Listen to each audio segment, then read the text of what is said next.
Oh, I think probably everybody did some adjustment. I mean, um, life is different when you fill out the employment form and they get to the place where they ask, have you been convicted of a felony? And you have to check yes. Yeah. I mean, that uh, alters your job prospects. So I'm sure everybody had their own way of sorting through that. But everybody that I know, and that's most of the people who were involved in the movement, all think of themselves as the better for having done. Mhm.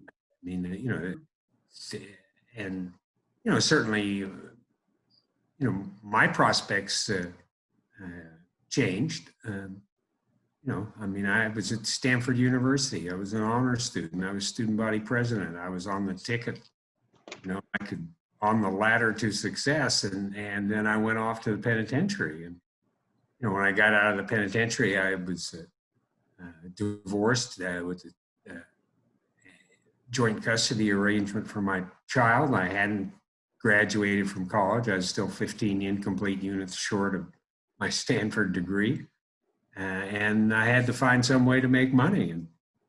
And I took a flyer and wrote a letter to Jan Wenner at Rolling Stone saying, I have this stuff I've been writing as part of the anti-war movement. Maybe you'd like to put some of it in your paper.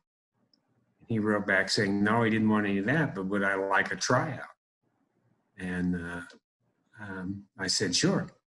And I took my tryout, and the story I produced was picked for the best of 25 years Rolling Stone volume. Wow.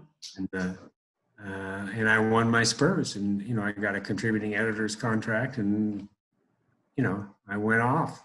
I never studied any journalism. I knew I could write, but that was in the days, particularly a place like Rolling Stone, where that's all you had to be able to do. You didn't have to show them any kind of degree. And I became a journalist, and glad to have done it. I'm not sure that's what I would have done if there had been no Vietnam War. Mm. And it wasn't like I made a thoughtful career choice. I was broke and desperate, and I grabbed the first life jacket that came by, and was glad to have it.